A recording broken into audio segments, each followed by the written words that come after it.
Assalamualaikum, halo Tribuners, apa kabar semuanya? Balik lagi di Sehat Itu Indah. Nah Tribuners, hari ini saya sudah bersama dengan Dr. Pat Dilangga, dokter spesialis paru dari Rumah Sakit Urip Sumoharjo. Nah dengan Dr. Pat ini kita akan membahas mengenai pneumonia. Nah kita sudah terhubung dengan Dr. Pat. Halo dok.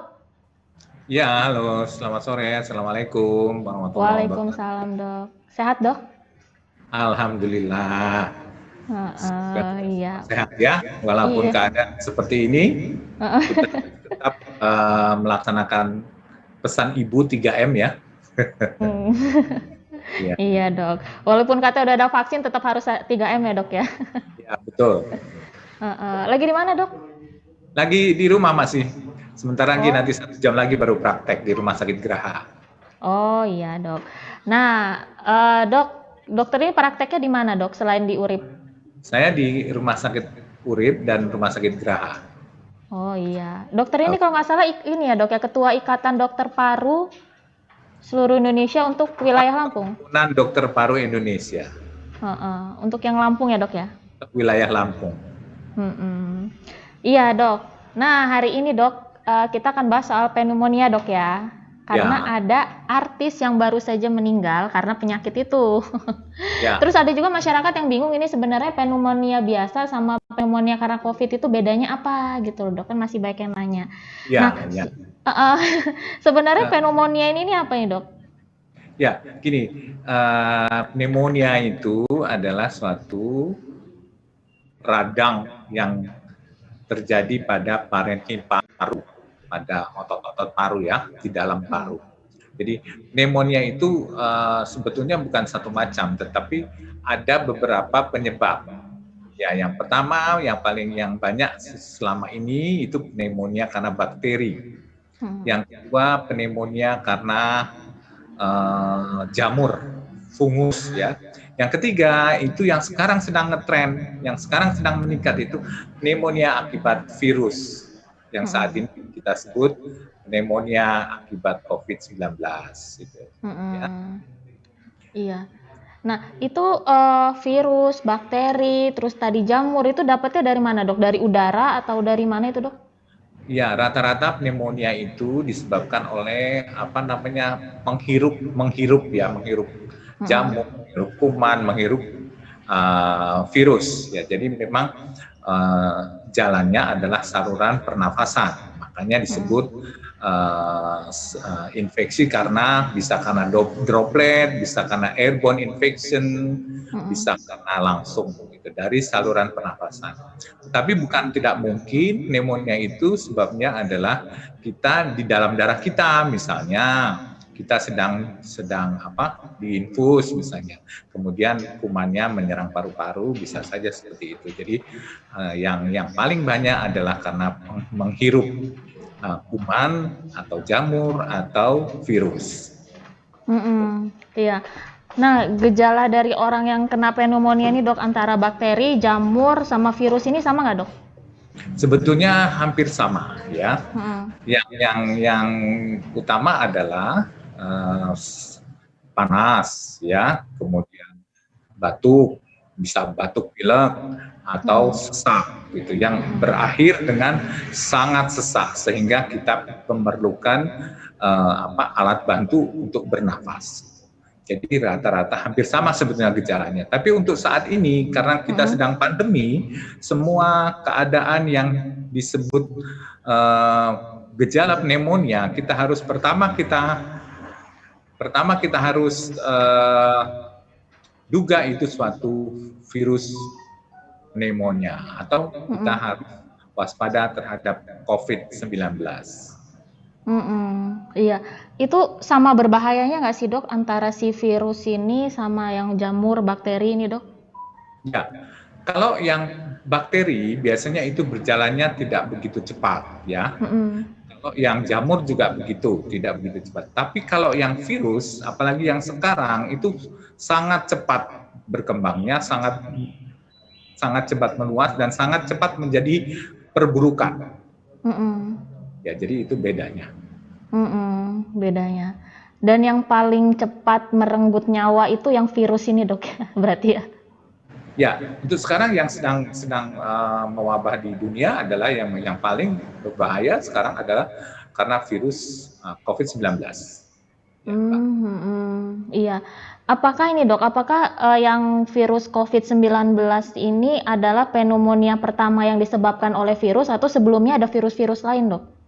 Oh ya, kalau kita lihat sejarah, memang tahun 1800-an kan udah ada namanya wabah virus influenza, swine flu, ya, ada Hong Kong flu, ada apa namanya? Kalau yang baru-baru ini tahun 2005, tahun 2005, 2006, 2007 itu ya ada yang disebut flu burung. Nah, kemudian ada yang disebut flu babi.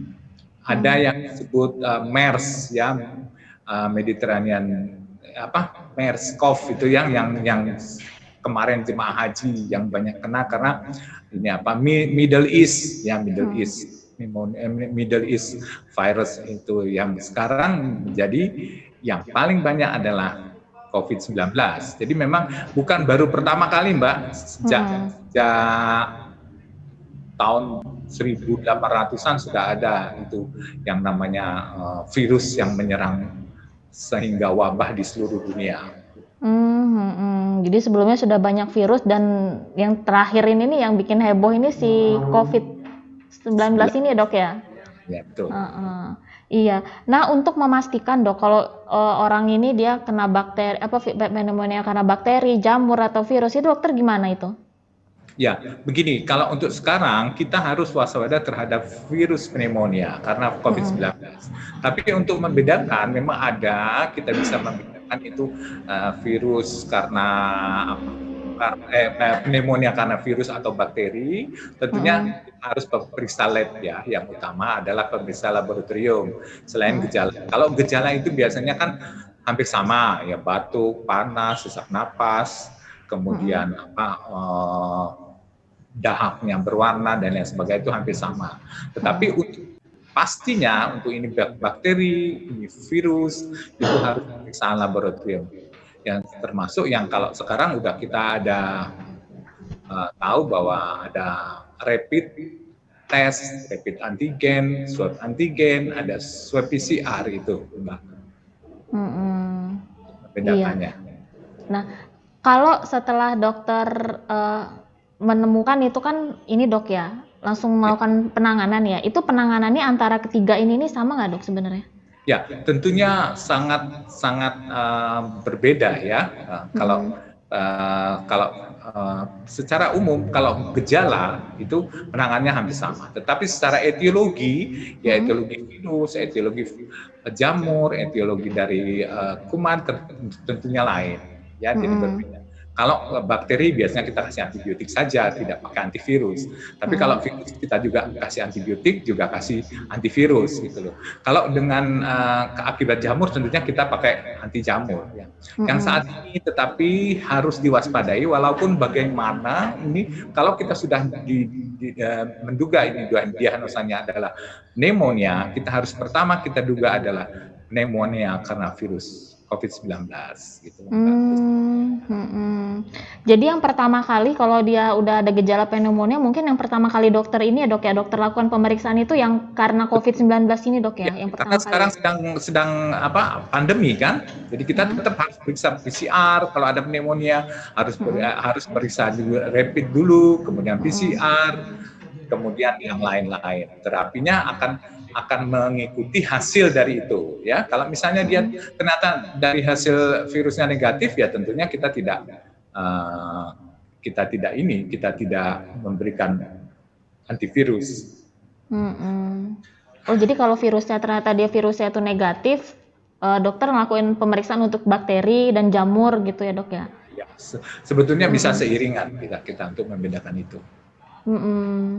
Iya, itu pengobatannya itu untuk yang bakteri dengan jamur ini nih lamanya tuh sama nggak sih dok dengan si virus ini dok? Oh tentunya berbeda Mbak. Kalau yang bakteri tentu kita mengandalkan antibiotik, ya. Kemudian lamanya itu tergantung dari klinisnya. Kalau klinisnya membaik, tentunya terus kita evaluasi sampai hasil laboratorium yang kita periksa itu menjadi normal kembali. Tapi kalau sekarang virus ya COVID-19 ini tentunya sampai dia negatif, ya sampai negatif. Tentunya dengan awal kita berikan antivirus saat ini, ya. Kalau sekarang kan kita harus ada yang disebut isolasi mandiri, isolasi di rumah sakit, kemudian bebas, tidak bebas dari isolasi dan lain sebagainya. Tentunya waktunya kalau saat ini yang lebih lama adalah karena virus. Iya, karena si virus COVID itu. Ya, tapi kan Dok, kalau si virus karena pneumonia karena virus ini kan dia harus diisolasi ya, Dok ya. Ya. Nah, kalau si bakteri karena bakteri apa jamur ini apakah dia sama gitu loh perlakuannya? Mereka harus di rumah aja, nggak boleh kemana-mana gitu, Dok. Ya. Kalau isolasi memang tidak perlu ya. Kalau untuk yang jamur sama bakteri. Tetapi kalau yang virus memang harus isolasi.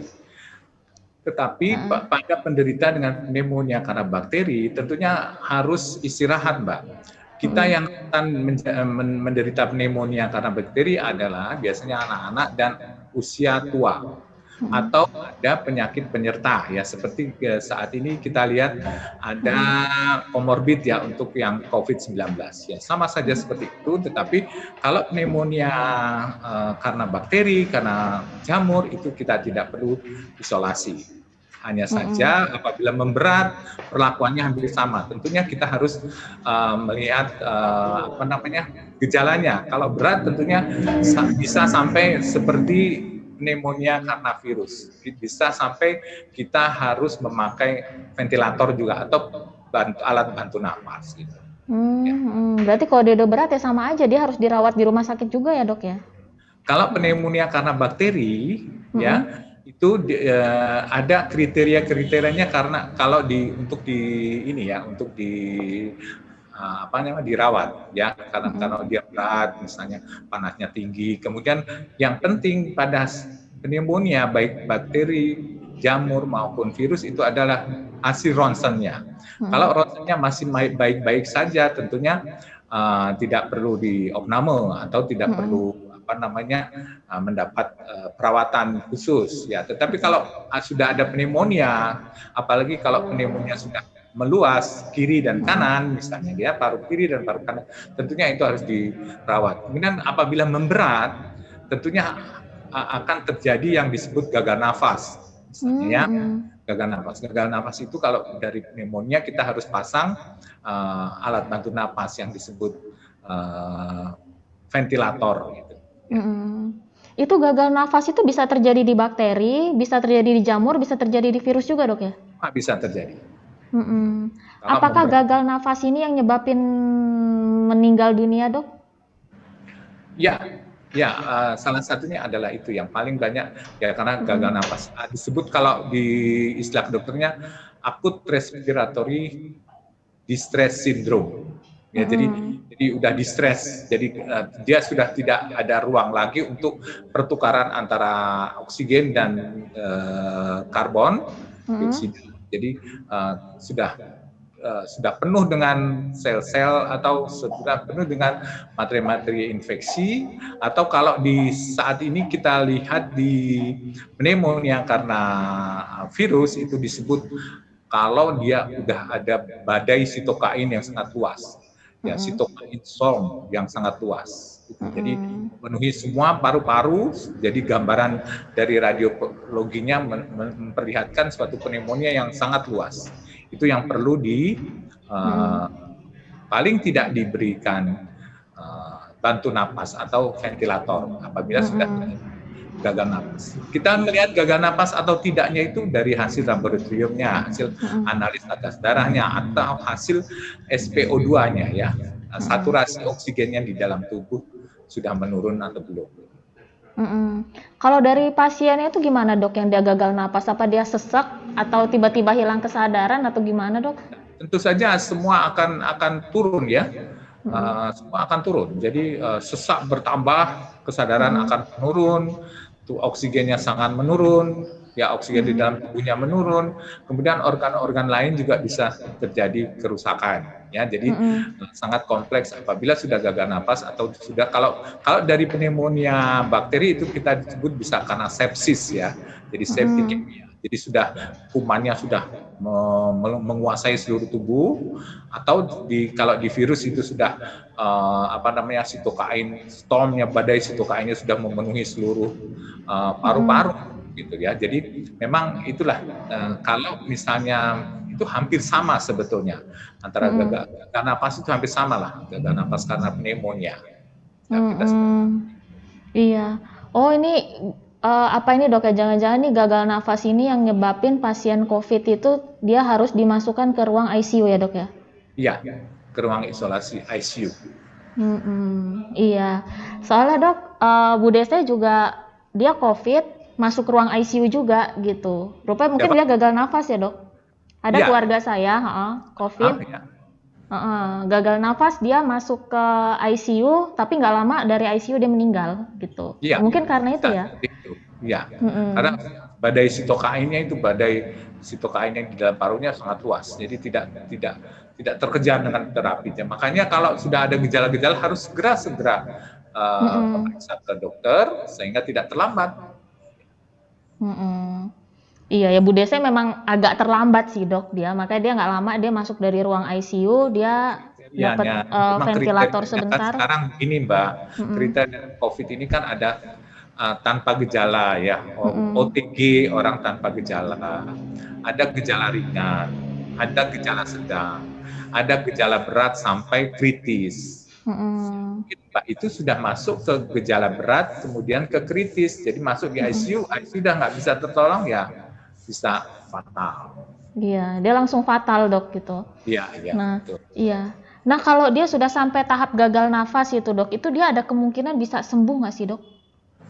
Ya, itu tadi dengan obat-obatan, dengan terapi, dengan respon dari tubuh dari pasien itu sendiri yang menentukan. Selain kita memberikan alat bantu napas ya, seperti kalau di istilah kedokteran NIV, non-intervensive ventilator ya, non-invasif ventilator, kemudian ventilator yang invasif gitu ya. Jadi memang kita usahanya itu, tetapi tergantung dari respon dari tubuh itu. Kemudian tergantung, jadi ada juga komorbid, misalnya pasiennya ada diabetes, ada stroke, ada TBC, ada asma, ada hipertensi, ada sakit jantung, dan lain sebagainya. Itu juga menentukan, Mbak. Jadi memang lebih banyak yang meninggal karena ada komorbidnya, karena faktor usia gitu. Kalau Bu Dese nggak ada komorbid dok, dia nggak ada komorbid sama sekali dok. Ya mungkin terlambat ya berarti. Terlambat dia terlambat. Belum lama dok dia meninggal, baru seminggu yang lalu. Nah, nah dok, tadi kan dokter kan bilang ya kalau ada gejala biar untuk mencegah si itu parah ke kritis itu kan kalau ada gejala kan harus langsung segera ke dokter ya. Nah itu gejalanya itu apakah langsung sesak napas gitu dok? Sesak napasnya langsung muncul ya dok? Enggak, kalau gejala yang sekarang ya yang COVID-19 itu awalnya tidak ada gejala kan. Kemudian gejala ringan misalnya batuk, pilek, panas ya, kemudian hilang penciuman ya. Anosmia ya. Jadi hilang penciuman. Kemudian diperberat dengan batuk yang produktif, batuk yang terus-terusan. Kemudian diperberat lagi dengan adanya sesak dan diperberat lagi dengan adanya ronsennya yang makin meluas pneumonia-nya. Jadi sebetulnya gejala dari awal sudah ada ya kalau untuk yang akhirnya berat. Kadang-kadang kita terlambatnya itu karena ini berjalannya begitu cepat. Makanya sangat berbahaya, sangat infeksius ini virus COVID-19 ini, sehingga kadang-kadang terlambat terhadap pengobatan karena mungkin dianggap sesak-sesak biasa misalnya gitu ya, kemudian dikasih obat-obat biasa, padahal itu suatu pneumonia karena virus. Iya. Nah Kalau yang bakteri dengan jamur itu apakah awalnya itu sama dok kayak si virus ini dok? Ya, Mm-mm. jamur yang agak beda jamur ya. Mm-mm. Jamur itu banyak sekali yang tidak bergejala ya. Mm-mm. Jadi bergejala kalau jamur, dan itu jamur itu tidak seganas bakteri dan apa namanya Virus. virus ya. Mm-mm. Kalau jamur biasanya tidak banyak gejalanya, hanya batuk-batuk, bisa dia batuk berdarah gitu ya. Tetapi kalau untuk untuk hasil laboratoriumnya biasanya itu memang eh, apa angka peningkatan dari sel darah putihnya rendah, ya tidak Mm-mm. meningkat kalau jamur. Tetapi kalau yang bakteri itu ditandai dengan peningkatan uh, sel darah putih leukosit ya. Kalau Mm-mm. di jamur tidak. Nah bedanya gitu. Kalau di jamur itu biasanya kita harus melihat, memeriksa dahaknya itu dahak khusus, dahak untuk pemeriksaan jamur. Tapi kalau bakteri kita bisa dikembangkan, jadi Mm-mm. dibiak bakterinya jenisnya apa. Tapi kalau virus itu kita periksa itu tadi swab, ya, Mm-mm. periksa swab PCR yang sekarang ininya paling dipercaya adalah PCR, ya, swab PCR. Mm-mm. Selain swab antigen ya. Kalau swab antigen itu sekitar 50% akurasinya. Tapi kalau swab PCR itu sekitar 90%. Kalau hanya rapid test aja itu kurang dari 50%. Oh, itu pantesan yang orang bilang kalau rapid test itu sebenarnya udah nggak akurat lagi. Mungkin karena itu ya dok ya. Betul. Karena rapid test yang biasa itu ya rapid antibody itu biasanya dengan virus-virus lain juga bisa positif, bisa reaktif. Mm-mm. Mm-mm. Iya. Nah, setelah pengobatan itu dok, apakah benar-benar sembuh total atau masih ada gejala sisa dok? Nah, untuk yang bakterial itu biasanya pneumonia ada yang disebut slow resolution pneumonia. Jadi resolusinya pelan ya. Jadi dia pasti masih ronsennya masih ada.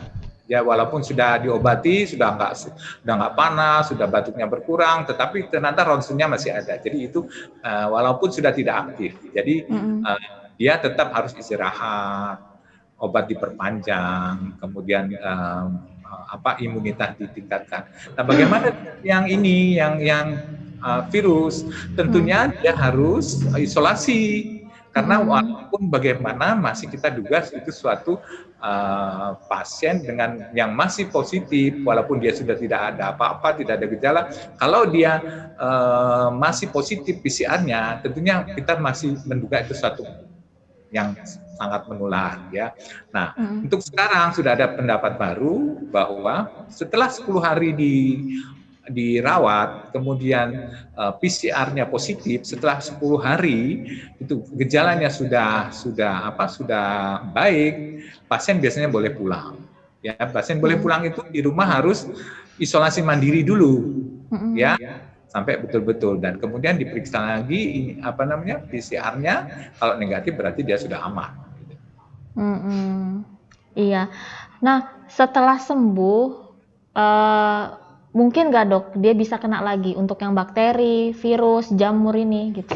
Kalau dari bakteri, virus itu bisa apabila dia menghirup lagi atau menghirup kuman lagi atau dia tertular dia mengalami daya tahan tubuh dengan tiba-tiba mendapat mendapat masuknya kuman ke saluran pernafasan. Nah, kalau bagaimana dengan yang sekarang yang disebut pneumonia karena COVID, itu bisa, kan sekarang sudah kita dengar di Inggris ya, di Inggris, di China itu sudah ada yang reinfeksi, bahkan katanya tambah ganas gitu ya. Ya bisa saja Mbak seperti itu. Iya. Kalau yang bakteri yang itu bisa, pasti bisa. Tapi kalau yang ini, yang virus ini masih diteliti kan ya, apakah itu diinfeksi oleh virus yang baru lagi atau yang mutasi, itu lain lagi. Jadi masih bisa reinfeksi terhadap virus ini. Termasuk jamur ya dok ya, jamur juga bisa kena lagi ya? Jamur juga begitu, sama saja. Dan obatnya anti jamur kan memang Itu kemudian kalau misalnya kambuh lagi, tentunya kita harus periksa lebih lanjut. Iya. Nah, kalau untuk yang pneumonia virus ini kan untuk mencegahnya kan pakai 3M ya dok ya. Nah, kalau bakteri dengan jamur ini gimana dok cegahnya? Ya, kalau gini, orang dengan penyakit kena penyakit pneumonia dengan pneumonia bakteri dan jamur, ya itu karena terkontaminasi. Ya, terkontaminasinya itu karena dia mendapat penyakit itu akibat dari buruknya mungkin daya tahan tubuh, ya. Tetapi penyebabnya adalah kuman atau jamur, ya. Tentu beda dengan yang virus. Dia daya tahan tubuh, tetapi dia tidak daya tahan tubuh, tetapi dia infeksinya sangat ganas, sangat cepat menular, cepat ini. Kalau yang infeksi dari bakteri dan jamur itu tidak seganas penularannya seperti yang virus. Ya, jadi memang kalau yang virus sekarang 3M, ya, tapi kalau yang jamur dengan yang bakteri tentunya sebetulnya sama saja ya, tetapi yang paling penting di sini adalah daya tahan tubuh. Yang virus itu dengan adanya daya tahan tubuh yang kuat, tentunya kita bisa saja sembuh sendiri, yang disebut self-limiting diseases, ya. Tapi kalau yang jamur itu harus pakai antibiotik. Iya. Oke dok, sebelum saya tutup, ada yang mau dokter sampaikan dok? Ya, kita kepada teman-teman semua atau saudara semua, ya, saya berpesan memang sekarang sedang naik-naiknya ini pneumonia karena virus, ya tentunya kita tidak boleh lengah, tetap kita harus 3M, kemudian kita harus jaga imun, ya, supaya kita tidak gampang tertular. Apabila sudah ada gejala-gejala ke arah yang kita terangkan tadi, misalnya batuk, pilek, panas, kemudian gejala-gejala sesak nafas, dan juga kita harus lihat adakah kita merasa bahwa kita pernah kontak, gitu ya. Jadi kita harus segera periksa, dan ya tentunya mudah-mudahan kita apabila kita menjaga kesehatan kita, meningkatkan daya tubuh kita, kemudian kita juga berdoa supaya tidak ketularan. Jadi itulah saat ini, ya, karena sampai saat ini kan kita juga belum semua bisa mendapatkan vaksin. Iya. Oke dokter Pat, terima kasih banyak ya dokter atas waktunya. Mbak Dini. Makasih dok ya, udah mau bantu terus. Ya, terima kasih. Assalamualaikum warahmatullahi wabarakatuh. Waalaikumsalam warahmatullahi wabarakatuh. Oke Tribuners, tadi obrolan kita bareng dokter Pat, semoga obrolan bermanfaat. Sampai jumpa lagi. Assalamualaikum.